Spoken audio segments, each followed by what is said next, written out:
Kenneth has shared a download with us of an idea that would, if kept in the heart, would help remind you of how malleable your space-time is, how flexible your reality creation is. And we thank you, Kenneth, for your participation in this download. Kenneth.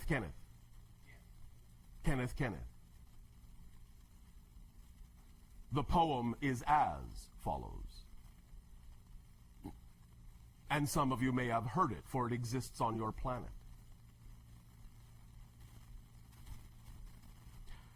There was a young lady named Bright who set out at the speed of light. She set out one day in a relative way and arrived the previous night. The idea is that is how flexible your reality is.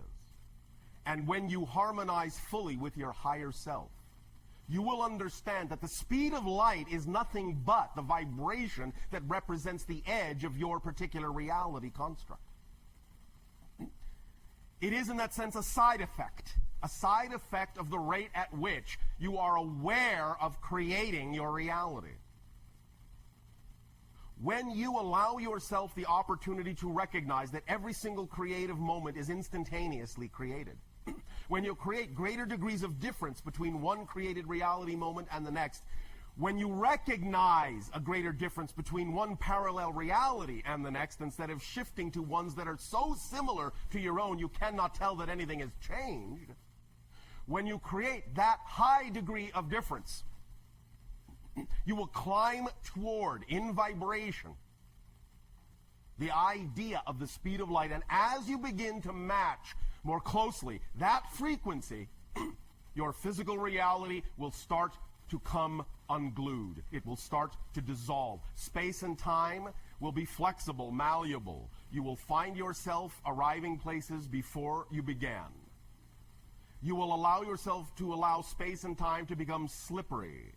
You will marvel at the synchronicities that pop up simultaneously in your reality. Many of them, again, will turn your lives into what you have always dreamed of as fairy tales, but which you will discover is the way that reality actually works. Let go of your constructs through this 5-year span. Let go of the idea that things have to be done a certain way. Let go of the old idea of who you think you need to be. Let go of the old ideas of beliefs that do not work for you. Let go of the things that are not yours. You do not need to carry them around. Let go, let go, let go. When you vibrate closer to the speed of light, you will become, as you match the frequency of your reality, you will become the reality itself, or as we have said, ascension and acceleration is simply the recognition that you actually are the reality that you previously thought you existed in. That you are the dimension of reality that you previously thought you existed in. There will become less difference between you and the reality itself. You will begin to understand, clearly understand, that everything you experience in the reality is a version of you, is a symbol of you, is a reflection of you. This does not invalidate anyone else, for everyone else is having exactly the same experience of seeing everything in the reality as a reflection of them. And thus, when you match that frequency, things will move together. You can, in that sense, literally move mountains, because they will be a part of you, an extension of you. You will understand this. You will have clarity of this. You will understand you are the mountain. You are the trees.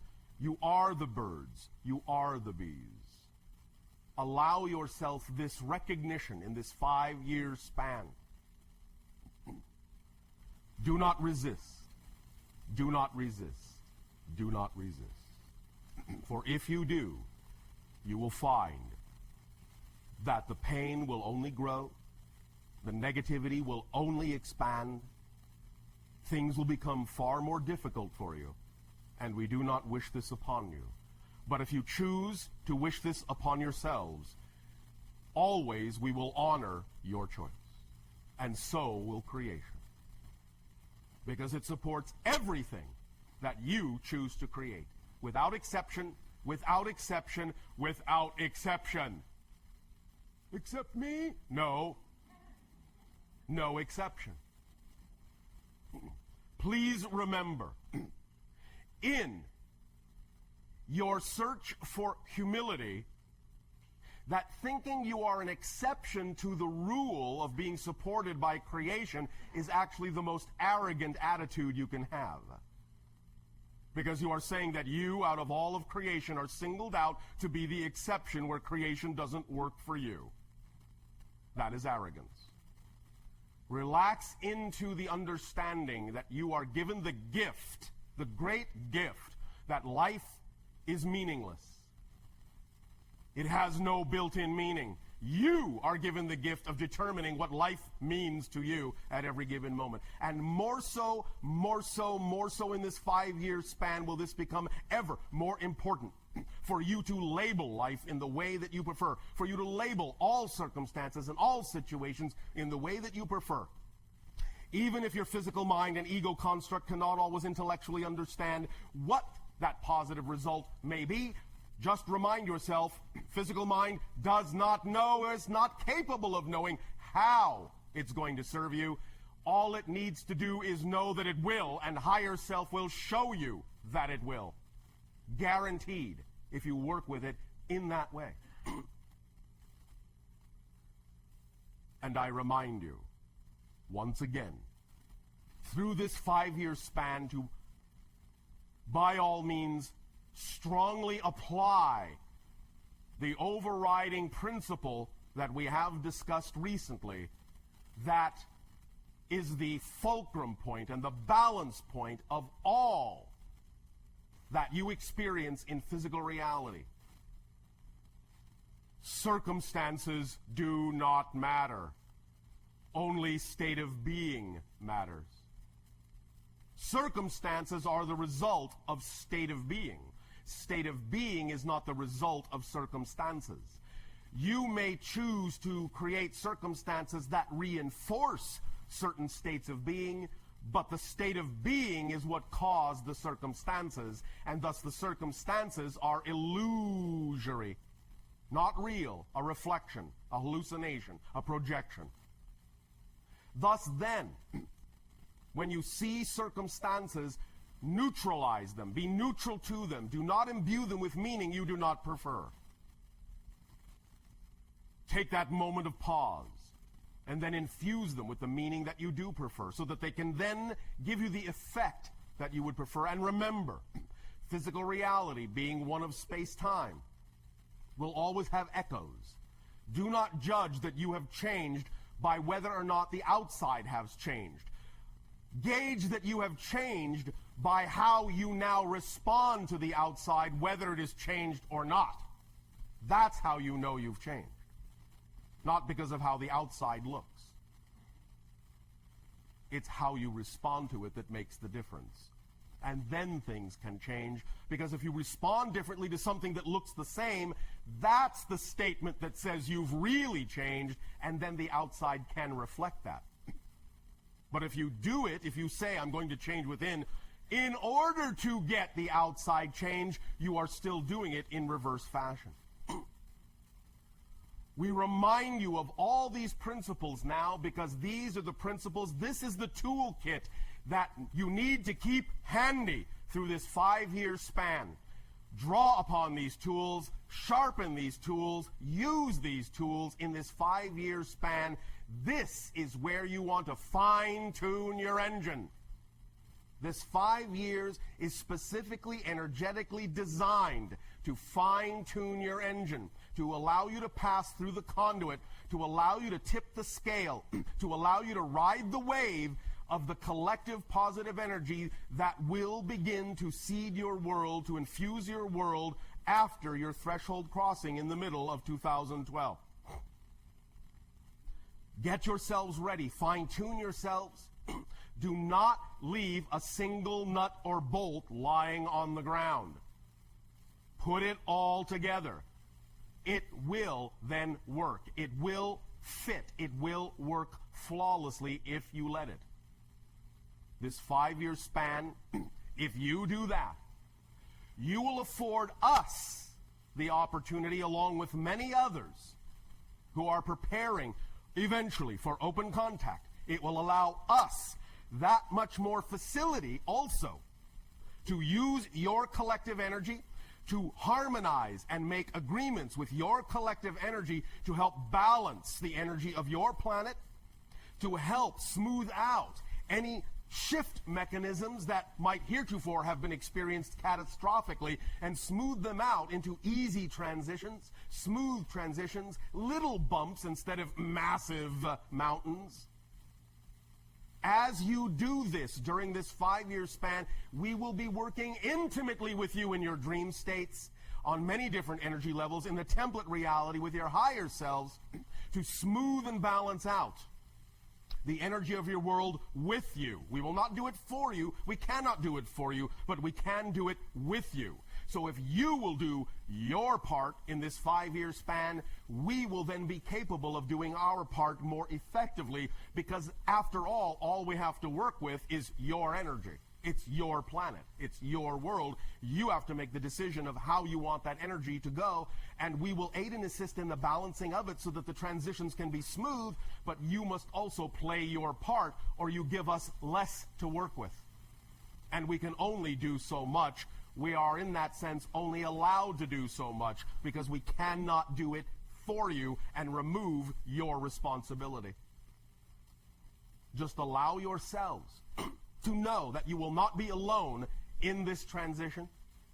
You will not be alone in this span, that you will be working with us, and as you harmonize yourself and sensitize yourself as a greater antenna for these higher frequencies, you will become aware of the work more and more that we are doing together on higher planes all the time. Your dreams will reflect this. Your inspirations will reflect this. Your imagination will reflect this. Your synchronicity will certainly reflect this. Guaranteed. And by the time you arrive at 2015, you will, well, maybe even quite literally, some of you, be beside yourself.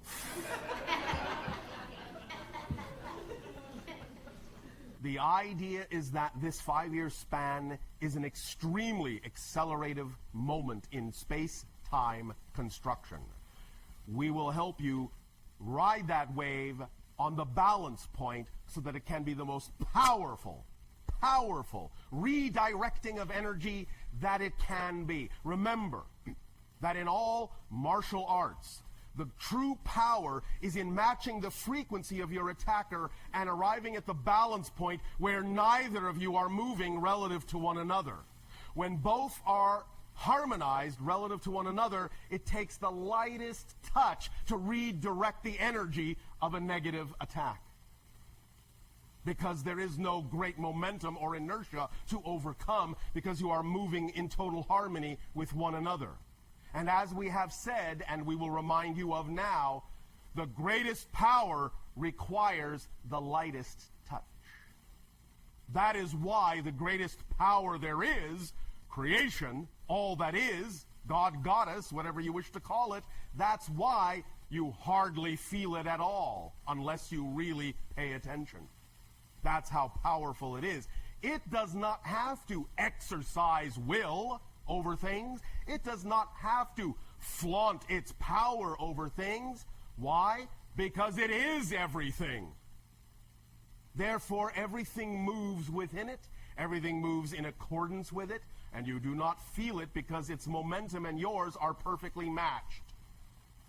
When you allow yourselves the true recognition of that perfectly matched momentum, you will feel the same flow, you will feel the same power, and you will marvel at the effortlessness required to allow things to start manifesting synchronicity in your life. It will become almost laughably simple, and you will laugh. So, Allow yourselves the opportunity to work with us in this way, to allow the agenda to unfold that leads to the idea of open contact, and allow us to remind you that when we talk about the idea of contact, we are not just talking about the idea of contacting those that come from elsewhere, but contacting every single aspect of your own consciousness and integrating it all into a holistic being. The holistic being with whom we have made the agreement to have contact. We will all arrive together at that contact point. You are on your way. You are well on your way. Use this 5-year span wisely, joyfully, creatively, lovingly, in a relaxed, effortless manner. Do not fret.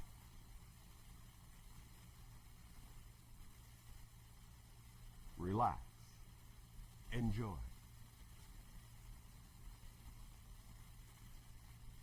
And share. There was a question that came from News for the Soul on the Shalanaya. Yes. And wanting to know, like, what kind of, they're more advanced than humans, yes? Their vibration is higher. Their technology in that sense is more advanced. But those that will be the first to make contact, many of them will actually be, as we said, some of the children that exist that were created that many of you are actually genetically connected to. And their vibration will be such that you will be able to handle it by the time the connection is made, because your frequency will be high enough. The children will then act like step-up transformers, that your relationship with them and the initial ones of the Ya'yel and Shalanaya will be of such a vibration so as to act as a buffering mechanism and a step-up transformer to elevate your frequency to be ready to receive higher vibratory beings in time. I see. And are there attributes or types of training that individuals can go through now that would make them more in a position to be beneficial? Only the type of training that we have just discussed and always recommended, and that is acting on your highest passion to make sure that your vibration is as high as it possibly can be, so there will be no conflict or resistance to the idea of meeting a vibration that is also on a high frequency domain. Okay, that sounds wonderful. Thank you, Bashar. Thank you. And yes, it is full of wonder. Hi, Bashar. And are you a good day? I have 3 questions. 1, 2, 3. Great. So I'm currently exploring a series of books called the Ringing Cedar series. All right. They are written about a Russian woman named Anastasia. Yes. Are you familiar with her? Or Just proceed. So they present some interesting concepts. Such as? The idea that living in nature and gardening is would bring us closer to our highest destiny, our highest calling. In many ways, this is so, because it reconnects you to your natural self, and your natural self is of an extremely high frequency. Yes. So one of the questions that I want to ask you, in the book, in the first book, she talks about sex, and you discussed it a little bit last night, so yes. I wanted to just ask some more questions about it. All right. The concept that she's explaining is that it's, as humans, we should only use sex to procreate. Why? Because it any other use of it is extraneous. I don't know. I Extraneous. Why? I guess you'd have to ask her. So last night when you were talking about sex, you talked about it bringing us closer to our highest. The only thing that makes it extraneous is when there is not clear communication of all parties in a relationship and clear consent to participate in like vibration.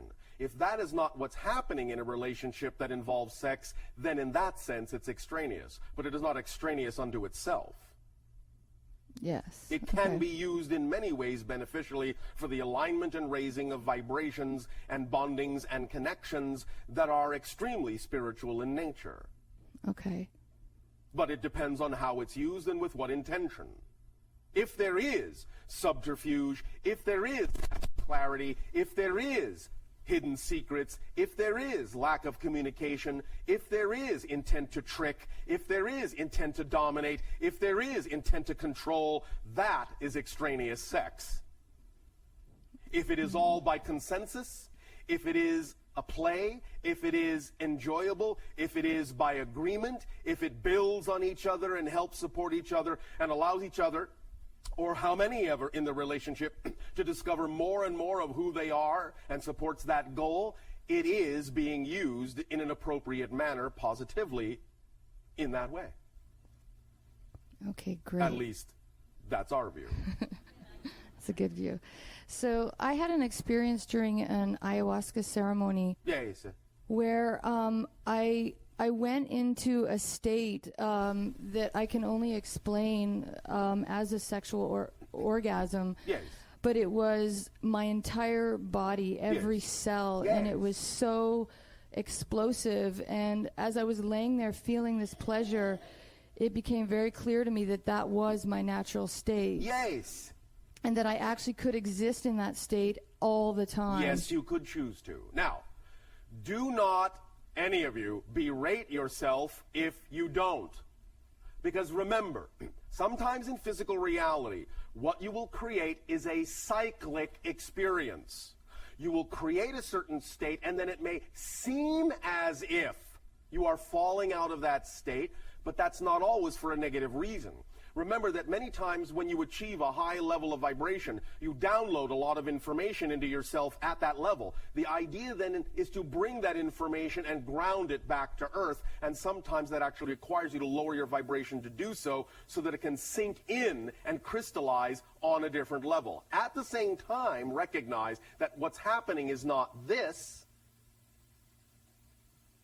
What's happening is this.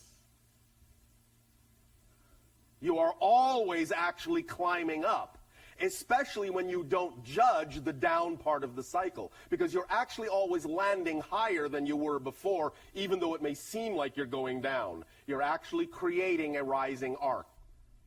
You understand?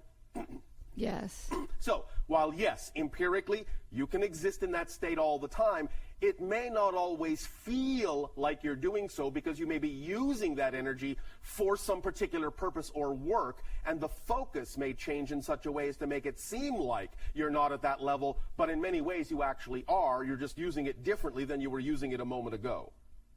So you don't have to judge it as being less than, just understand it as being a different application of the same energy.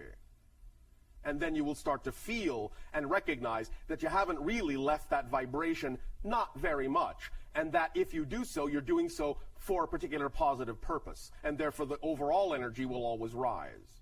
All right? Yeah, so that is our natural state of being. Yes. Okay. I had the feeling during the process that it's me that stops it from happening. Well, of course. As I said, however, that's not always for a negative reason. Right. You may just be shifting it in ways in order to apply that energy for specific kinds of tasks. Don't assume that it's for a negative reason, and you will not create it to be so. Okay. Do you see the difference? Yeah, but I think that the reason that I give myself for stopping that from being is to be socially acceptable around others. Because Do you not want to be socially acceptable among beings of like vibration? That's a good question. Thank you. We have been known to ask them. What would you prefer? To be socially acceptable among beings that have nothing to do with your frequency, or among beings that are matching your vibration? Yeah. Okay. So. You get the point? Yeah, don't mind if I go crazy then, everybody. Join in. Do you understand how crazy we would look in your society? And do you I'd love it. understand that we don't care? I would love it. Why? Because we're having too much fun. Yeah. Okay. Now, here's the other side of that.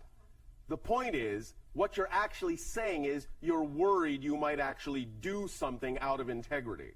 The idea as the last vestige of that little negative belief is when you are truly functioning as your natural self, you will always be guided by the harmonious energy of your joy, excitement, and passion, and it will always allow you to remain in integrity in your relationships with anyone you meet, no matter what their vibration is, so that you will learn to relate to them in a loving and compassionate way. And then if, in knowing that you are doing that, they still choose to exhibit resistance or a problem or judgment against you, it's their issue, it's not your issue. Do you understand? Yeah, that's beautiful. You can only be responsible to them. You cannot be responsible for them. Make sense? Yes, that's Does great. this help you? That's fantastic. So my last question is about money. Money. So I am at a crossroads right now where I'm Yes. What do the road signs say? Oh, that's a good. What crossroads Forgot are you to at? read. I have a choice to make in my career, and Yes. And what would that be?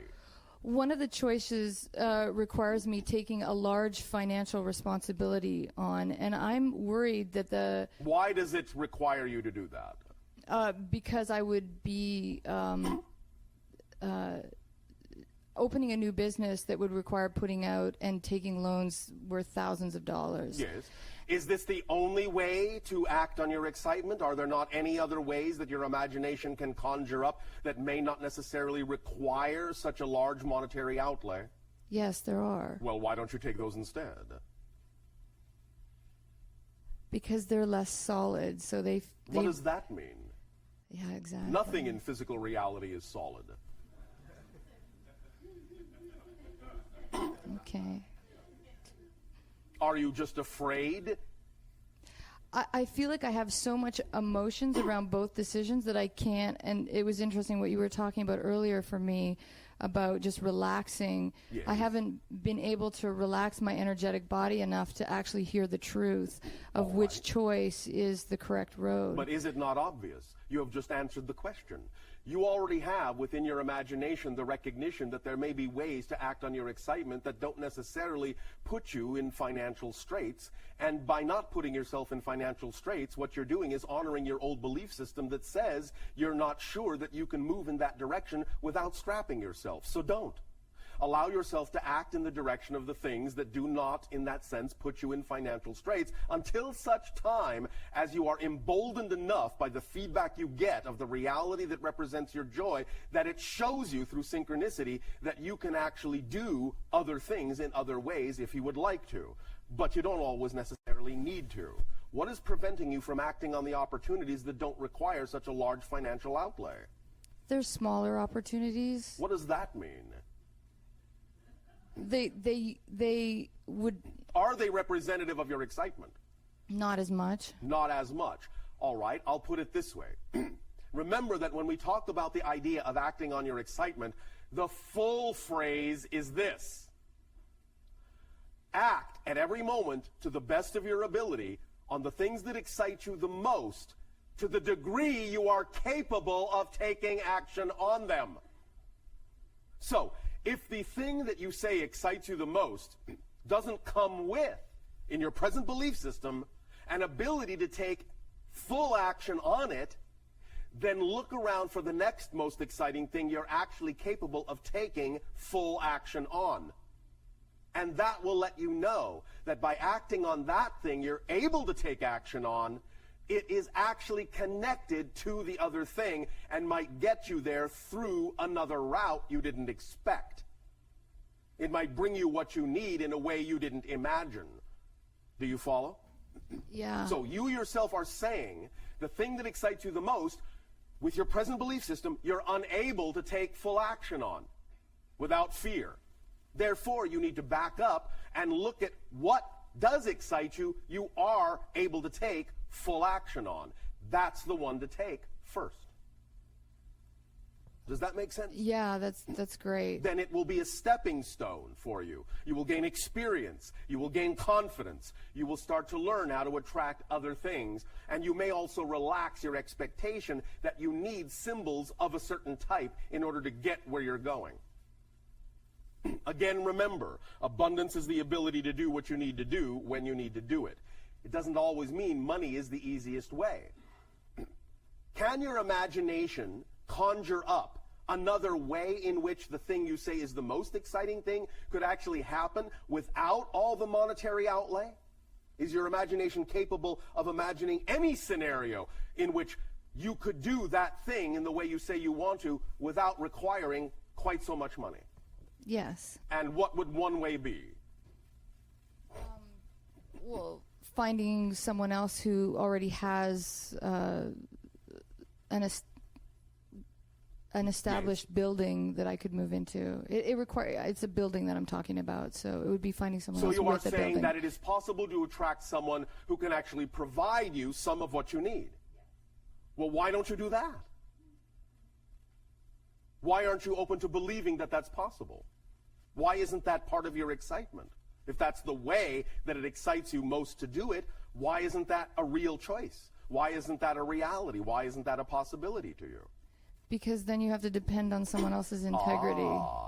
So you are saying that the only possible people you could attract into such a scenario are people who you cannot trust the integrity of? What kind of a belief system are you working with here? An old one? An old one. One that is depreciating you.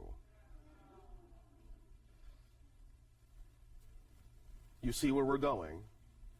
What you need to work on first is an appreciation of yourself before you can attract the symbols of appreciation into your reality. Right now, you are saying the only kind of help you can attract is something you cannot trust. Work on the beliefs that underlie that, and you will clarify the issue to the point where the synchronicity in your life can begin to show you that you can attract what you need and that you can trust it. All right? Thank you. Thank you.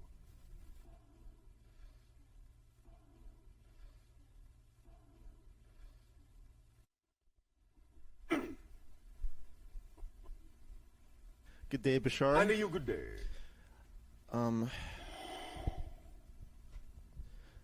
First of all, I just want to express to you that it's truly an honor to engage in this interaction with you. It is also an honor for us. We thank you.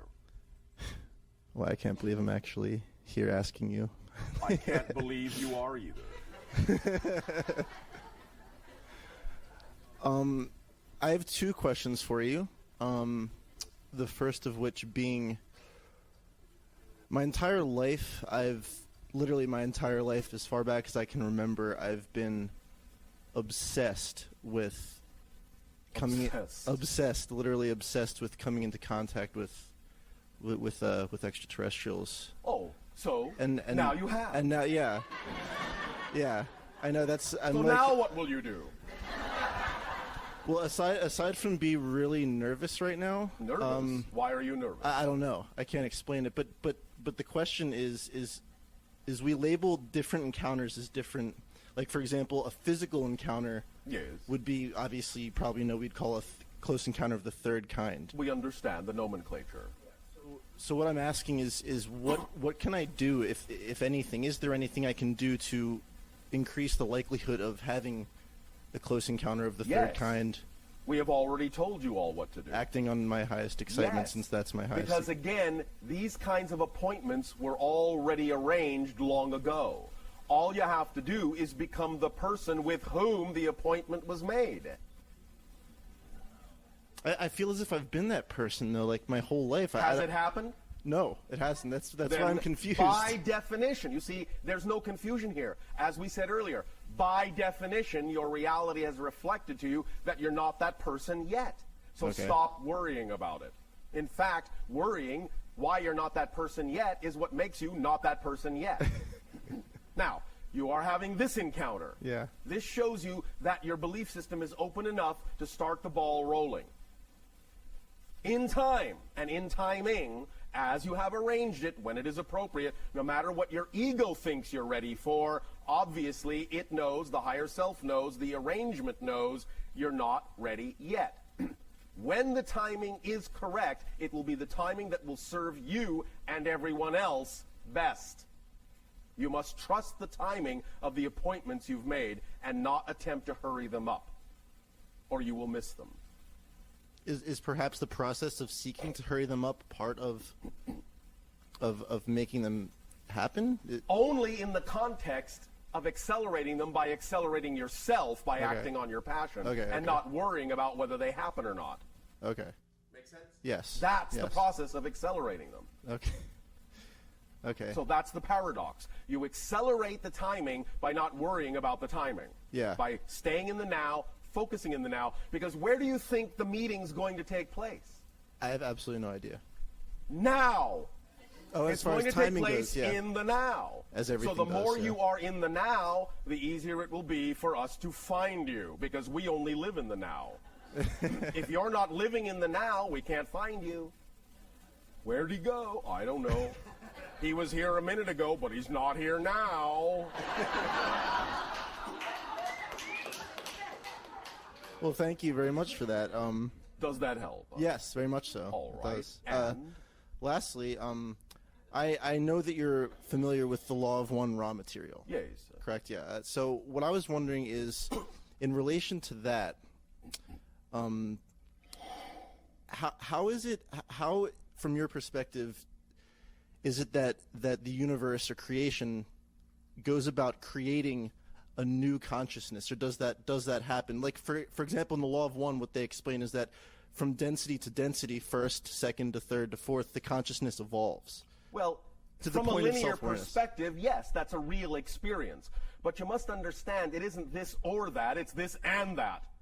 All ways in which you can imagine the idea of a new perspective coming into being can occur. And remember, the idea of a beginning and an ending occurs within creation that's eternal and infinite.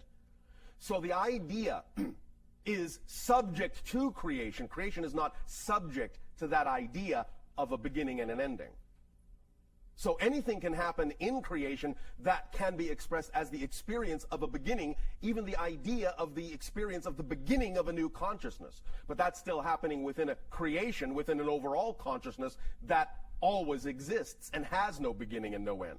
Okay. Does that make sense in your language? Yes, it does. It does. right. I was trying to specifically, though, go into how it occurs on our planet from species to species. Like what I was saying was that in the law of one, what it says is that we begin as, for example, elements on the planet, and then once we're ready to... No. Again, okay. it's a linear perspective analogy.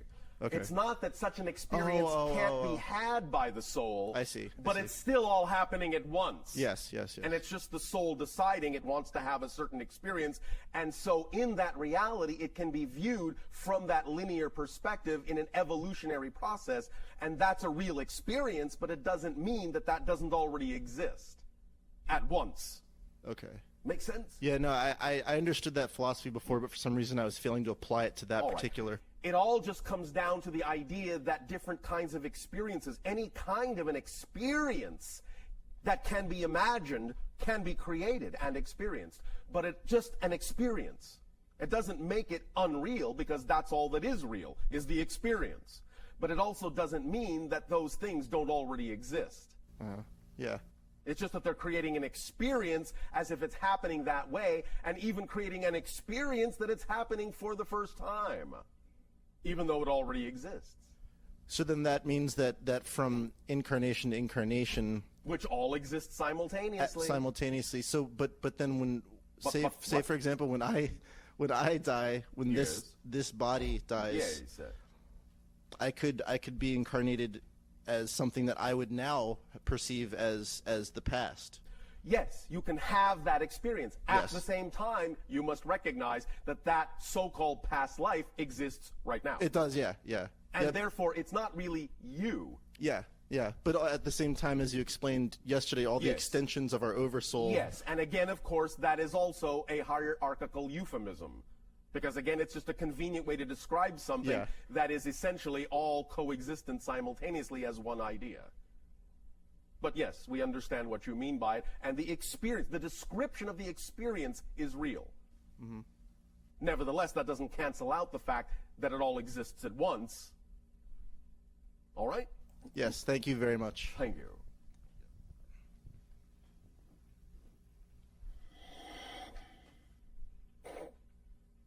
Hello, Bashar. And you, good day.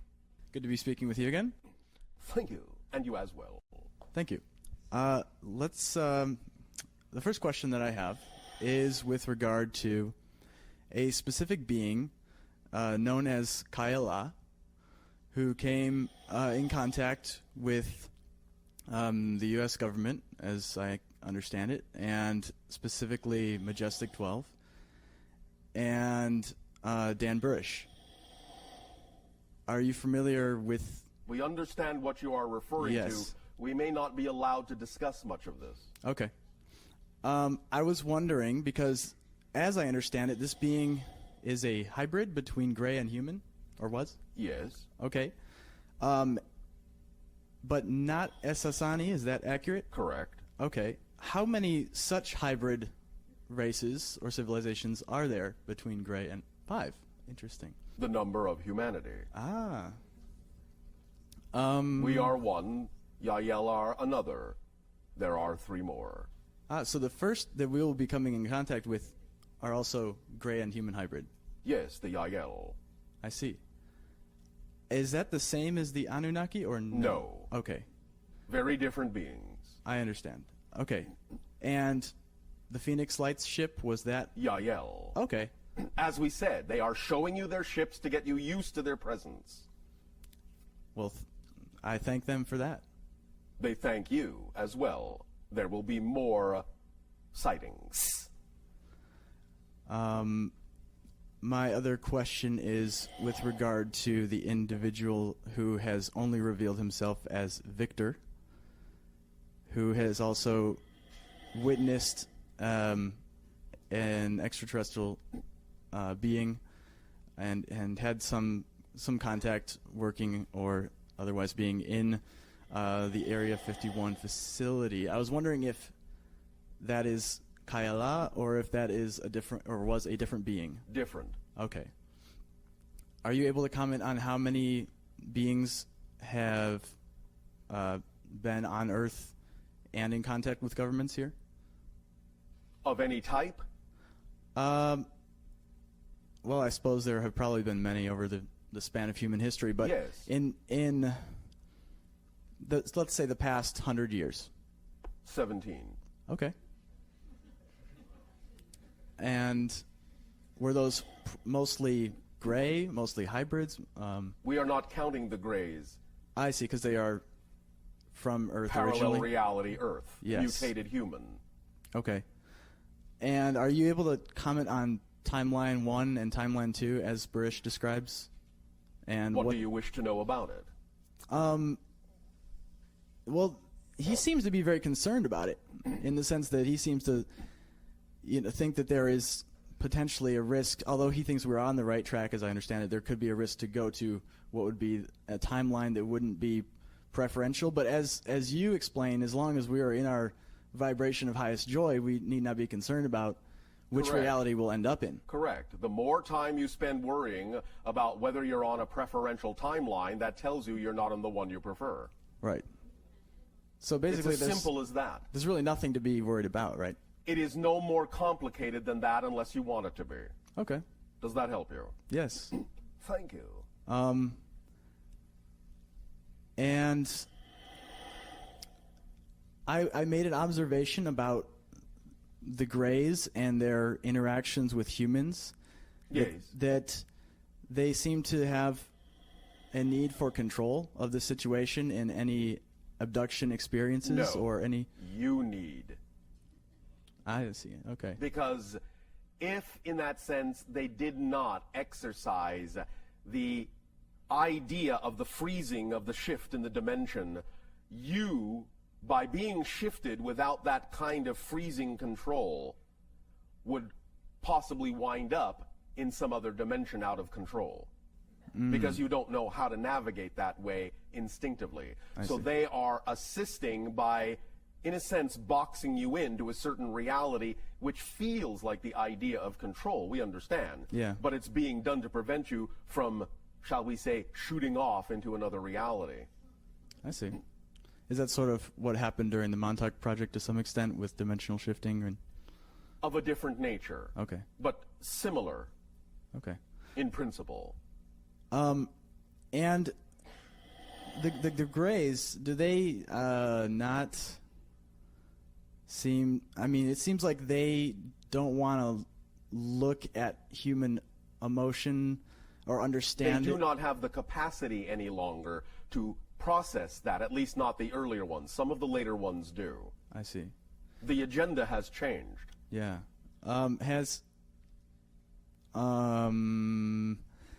It seems to me, this is my impression, correct me if I'm wrong, but they have had the, I guess, opportunities to relate to humans and try to understand more about the emotional process, but have avoided it. Is that correct? Once again, I will repeat, because what you have just asked is actually the same question in a different clothing. The idea is they have over time made adjustments in the recognition that adjustments needed to be made in order to communicate with the humans of this reality in a more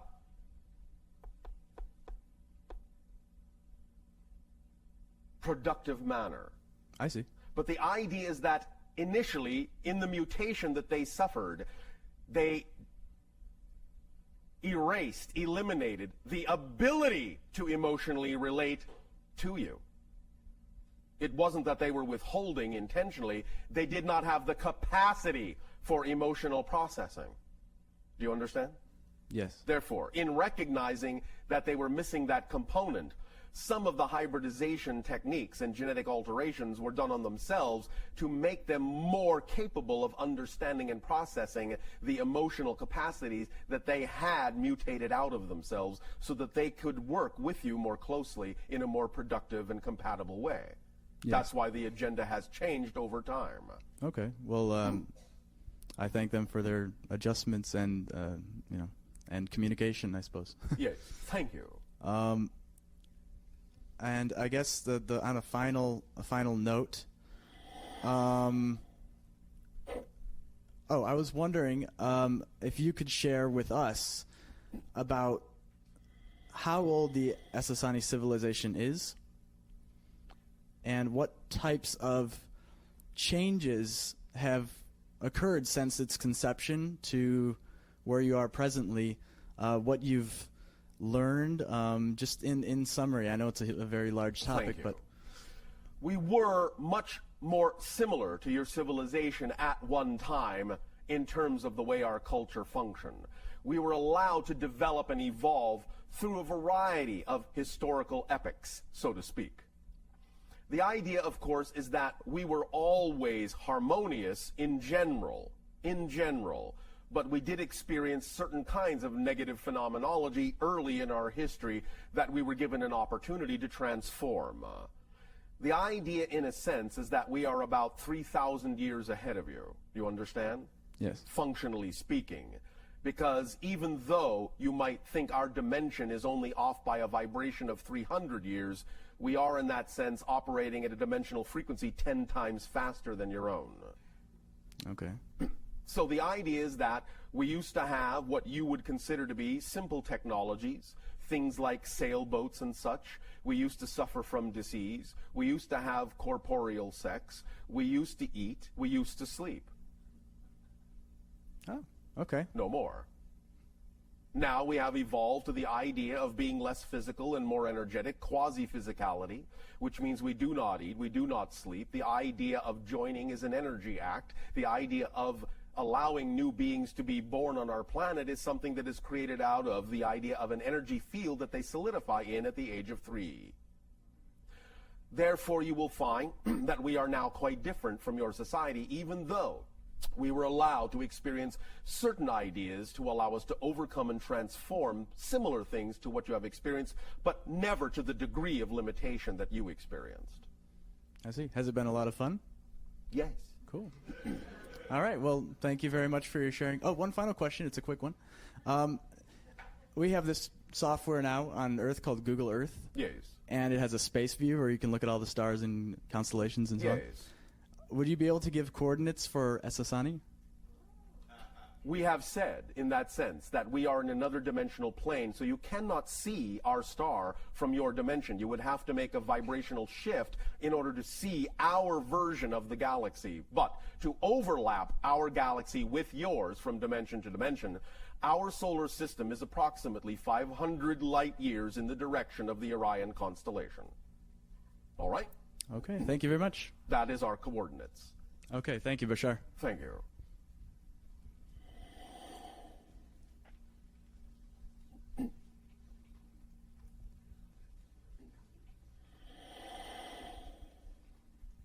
Hi, Bashar. And a you good day. First of all, happy Father's Day. We thank you. And thank you so much for the sharing today, this weekend. I had a question. I recently saw a researcher named David Jacobs who does hypnotic regressions. Yes. And he said that the abductees that he's been working with for the last couple of years are almost all telling him that when they're being abducted, the Greys are asking them detailed questions.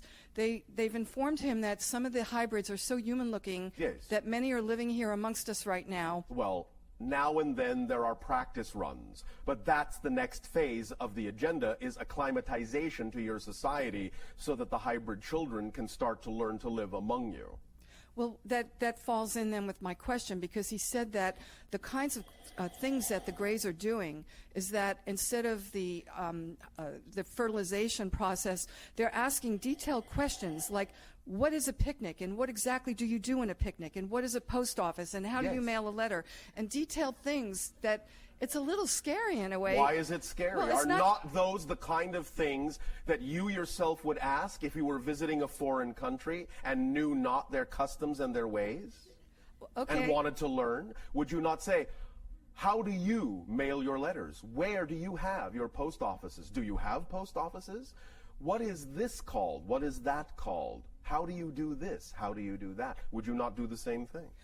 Yes, and Yes, but you still want to be scared? No, I think scared was the wrong word. It's more of the fine line between excitement, but more on the excitement line rather than the fear. Well, then. Because I'm looking forward to working with them, and we've discussed that in the past. All right. So I'm looking more for a timeline and an idea of how this is going to progress in the future, or the We now. have already given you the basic timeline window. You will find that the idea of acclimatization will begin to manifest itself sometime between 2025 and 2033.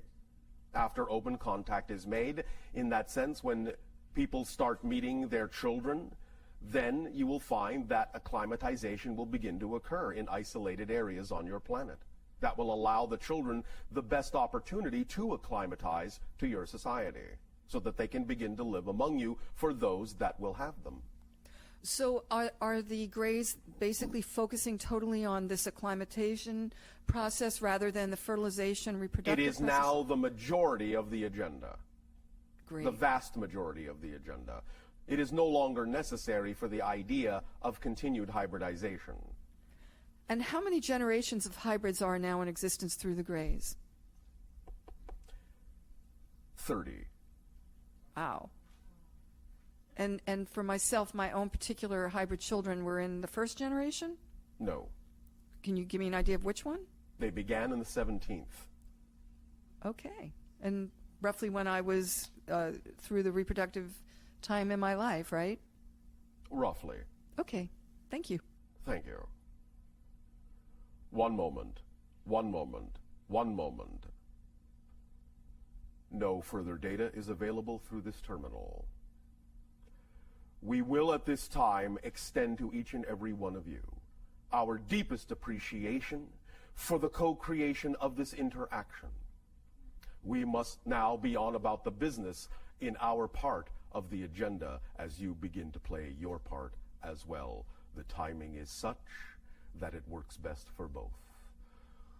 We extend to you our unconditional love and deep gratitude for allowing us to experience you in this way.